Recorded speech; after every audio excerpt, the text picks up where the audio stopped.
നമ്മൾ പല ആഗ്രഹങ്ങളും നമ്മൾ കൊണ്ടു നടക്കാറുണ്ട്. ആ ആഗ്രഹങ്ങളെല്ലാം നമുക്ക് നേടിയെടുക്കാൻ എത്ര സമയം വേണ്ടി വരും, ഇത് എത്ര കാലം എടുക്കും എന്ന് നമ്മൾ സാധാരണയായിട്ട് ചിന്തിക്കാറുണ്ട്.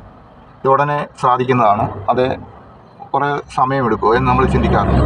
പക്ഷേ നമുക്ക് അതിയായ ഒരു ആഗ്രഹമുണ്ട്, നമ്മുടെ ഭാവനയിൽ അത് രൂപപ്പെട്ട് കഴിഞ്ഞു, നമ്മൾ വളരെ കാലമായിട്ടിത് ആഗ്രഹിച്ചുകൊണ്ടിരിക്കുന്ന ഒരു കാര്യമാണെങ്കിൽ അത് നമ്മൾ ശക്തമായിട്ട് മനസ്സിലേക്ക്, ഉപബോധ മനസ്സിലേക്ക് കടത്തിവിടത്തക്ക രീതിയിൽ ചിന്തിച്ചാൽ അത് നമുക്ക് അമൂർത്തതയിൽ രൂപപ്പെട്ടു എന്ന് പറയാം. നമുക്ക് വേണ്ടിയിട്ട് അത് രൂപപ്പെട്ട് കഴിഞ്ഞു. ഉദാഹരണത്തിന് ഒരു വീട്, നമ്മുടെ ഒരു സ്വപ്നമാണ് വീടെങ്കിൽ, ആ വീട് വെക്കണമെന്ന് അതിയായി ആഗ്രഹിക്കുന്നുണ്ടെങ്കിൽ തീർച്ചയായിട്ടും നമുക്ക് വേണ്ടി ഒരു വീട് രൂപപ്പെട്ട് കഴിയും.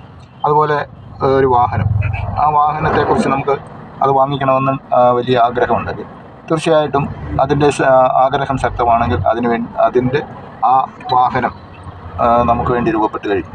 അപ്പോൾ ഇതെല്ലാം നമ്മൾ എന്താണോ ആഗ്രഹിക്കുന്നത് അത് പ്രപഞ്ചത്തിൽ രൂപപ്പെട്ട് കഴിഞ്ഞു എന്നുള്ളതാണ്. പക്ഷേ എന്തുകൊണ്ടത് നമുക്ക് കിട്ടുന്നില്ല?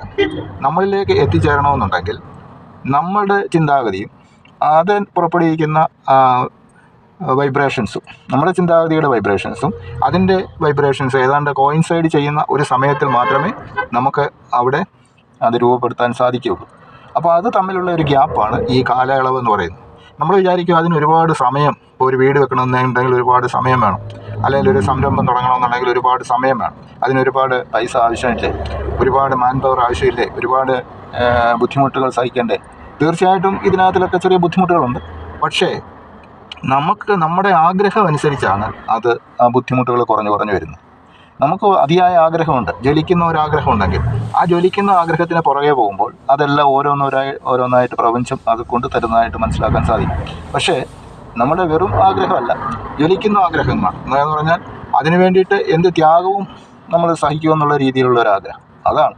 അത്തരം ആഗ്രഹങ്ങളാണ് യഥാർത്ഥത്തിൽ നമ്മളെ വിജയിപ്പിക്കുന്നത്. അതുകൊണ്ട് നമുക്ക് എന്താണോ ആഗ്രഹം, നമ്മൾ എന്താണോ ഉദ്ദേശിക്കുന്നത്, ആ ഉദ്ദേശിക്കുന്നത് നേടിയെടുക്കാൻ നമുക്ക് അതിയായ ഒരു ആഗ്രഹവും അത് നിരന്തരമായി അത് നമ്മൾ ഡ്രീം ചെയ്യുകയും വേണം. അത് നമ്മൾ ഉറങ്ങുന്നതിന് മുമ്പും ഉണർന്നെഴുന്നേൽക്കുമ്പോഴും എപ്പോഴും നമ്മുടെ ആ ആഗ്രഹം മനസ്സിൽ നമ്മളൊരു ചിത്രമായിട്ട് രൂപപ്പെടുത്തുകയും ആ ചിത്രങ്ങൾ നമുക്ക് സാക്ഷാത്കരിക്കുന്നതായിട്ട്, അത് ഒരു വാഹനം വാങ്ങിക്കുന്നതാണെങ്കിൽ ആ വാഹനം വാങ്ങിച്ച് അതിനകത്ത് ഓടിക്കുന്നതായിട്ട് സങ്കല്പിക്കണം. അതുപോലെ തന്നെ ഒരു വീട് വെക്കുന്നതാണെങ്കിൽ ആ വീട് വെച്ച് കഴിഞ്ഞിട്ട് അതിൽ താമസിക്കുന്നതായിട്ട് സങ്കല്പിക്കണം. അതിൽ ഓരോ മുറിയിലും ഇരിക്കുന്നതായിട്ടും അങ്ങനെ ആൾക്കാർ നടക്കുന്നതായിട്ടൊക്കെ സങ്കല്പിക്കണം. ആ സങ്കല്പം, ആ ഭാവനയാണ്, അത് ഫീൽ ചെയ്യുന്ന ഒരു ഭാവനയിലേക്ക് കൊണ്ടുവരണം.